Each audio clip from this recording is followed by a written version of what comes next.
Hello guys, welcome to another video. Today we're gonna talk about dual citizenship, how anyone, including you, can get a second passport. In this video, I'm going to discuss a number of ways to get a second citizenship. And here are the topics I'm going to cover in this video. Firstly, we're gonna talk about the benefits of dual citizenship, what you can actually do, and why so many people want to get a second passport. Then, we're gonna talk about a number of ways in which you can get a second citizenship. The first one, the long and cheap way, when you move to a country and live there for a number of years. The second one, when you get a second citizenship involuntarily. This can be through ancestry or being born in a country. Then we're gonna talk about getting a second citizenship by investment, which in many cases is actually not an investment, it might be a donation. Then we're gonna talk about getting a second citizenship through marriage, which in most cases is actually not possible, but I'll get into details when we come to that. Finally, we're gonna talk about having a citizenship that makes it easier to get another citizenship.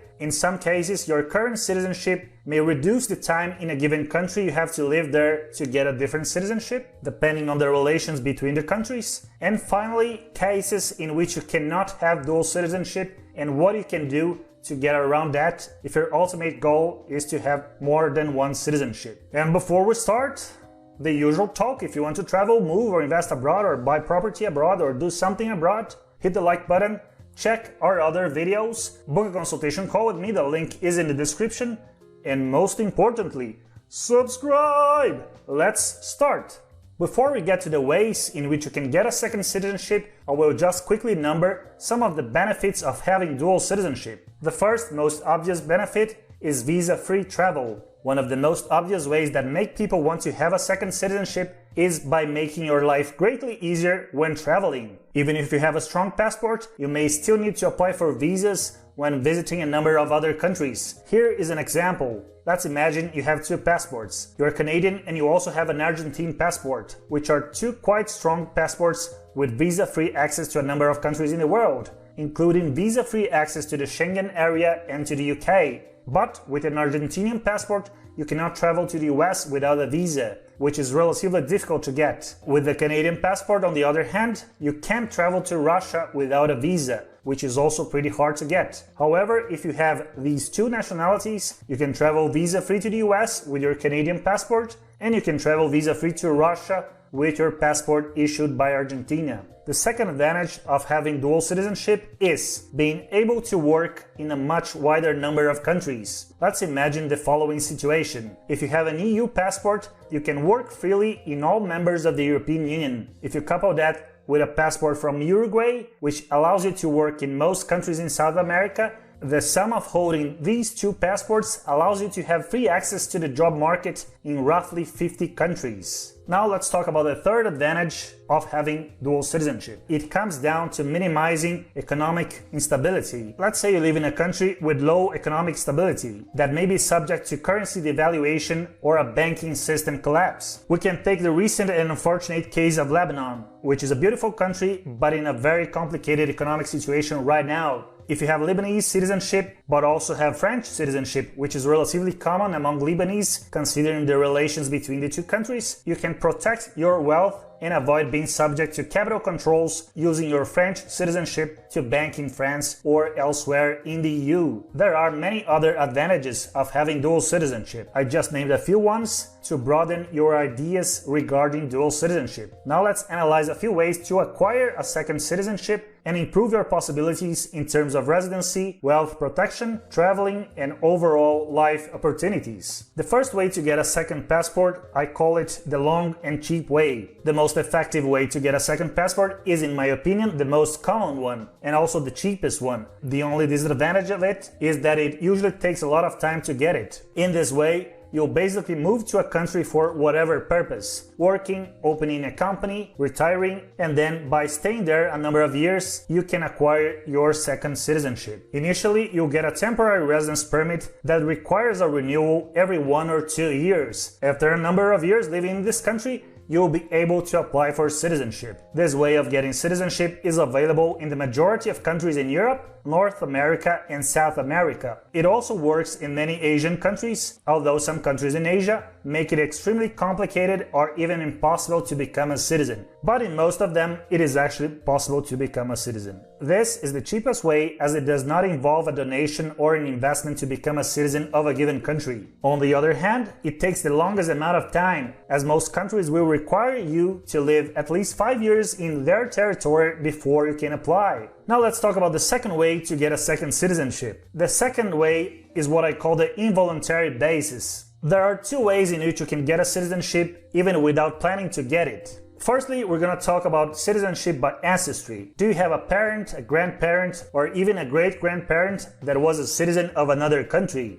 If so, odds are you can apply for the same citizenship as your ancestors, regardless whether they are alive or not. The law changes from country to country, and many countries make it actually quite difficult to acquire citizenship this way. But in many cases, it is actually extremely easy. The most popular country in this regard is probably Italy. If you have an ancestor who was or is Italian, and you can prove a direct line with documents showing that he was Italian and he or she was your ancestor, you are eligible to apply for Italian citizenship. In this type of citizenship by ancestry, you usually do not even have to live a single day in the country of your ancestor. Neither you have to know the language, but once again, it depends from country to country. In Hungary, for example, if you speak intermediate Hungarian, it is much easier to acquire citizenship by ancestry than if you don't. The second sort of involuntary basis to acquire citizenship is when you are born in a country that grants citizenship automatically to anyone who is born there. This is the case for most countries in the Americas, from Argentina up to Canada. In Europe and Asia, that is rarely the case. But in some European countries, being born in the territory of the country reduces drastically the amount of time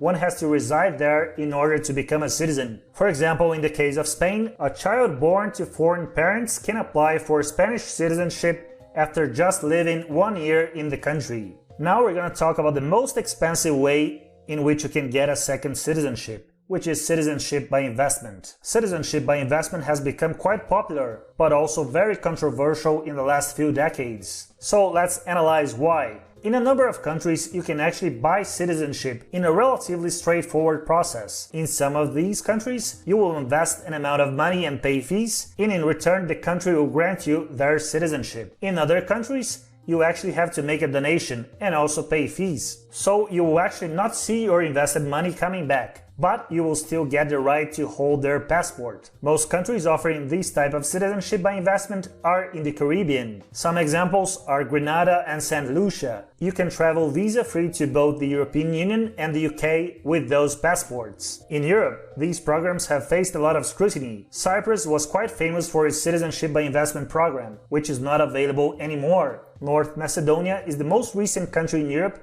to offer citizenship by investment. Now we're gonna talk about when does marriage makes a difference when getting a second citizenship. Many people have a false assumption that if you marry a citizen of a given country, you will be eligible to apply for his or her citizenship. While this used to be true in the past, currently it is almost non-existent. Cape Verde, however, a small island nation in Africa, is one of the few countries in the world that currently offers citizenship by marriage instantaneously. In many other countries, getting married to a citizen will greatly reduce the number of years you have to live in the country before you can apply for citizenship. And in some exceptional cases, like in Italy, if you are married to an Italian for a few years, even if you do not reside in Italy, you can apply for citizenship. So, all around the world, it is almost never instantaneous, except in Cape Verde, as far as I know. If you know in some other country in which you can get married and get the citizenship instantaneously, write down in the comment section below. Now we're gonna talk about the situation in which having a certain citizenship makes it easier to get another citizenship. In some cases, simply by having one citizenship, it may make your life greatly easier when getting a second citizenship. Let's analyze two examples. The first example is Spain,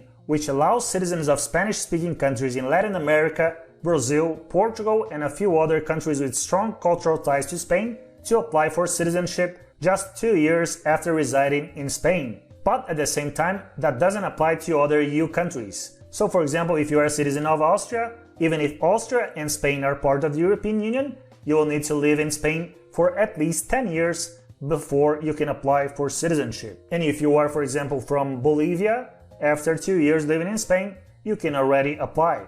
The second case applies to some exceptions that will reduce your residence years required to apply for citizenship among EU members. In the case of Romania, for example, usually citizens need to live 8 years in the country to be able to apply for citizenship. But if you are already a citizen of another EU country, after 4 years in Romania, you can already apply for citizenship in the country. Finally, we come to the last part of this video, which is cases in which you cannot have dual citizenship and how you can fix that. In some cases, you'll not be able to actually get a second citizenship. You'll either have to stay with the current one you already have, or take the one you are applying to and renounce your previous citizenship. This happens when one or both countries involved in this equation do not allow dual citizenship. Two cases I can mention as an example are the following. If an Indian citizen wants to take on British citizenship, Britain allows dual citizenship, but India does not. You actually have to give up your Indian citizenship if you want to become a citizen of the United Kingdom. Once you become a citizen of the United Kingdom,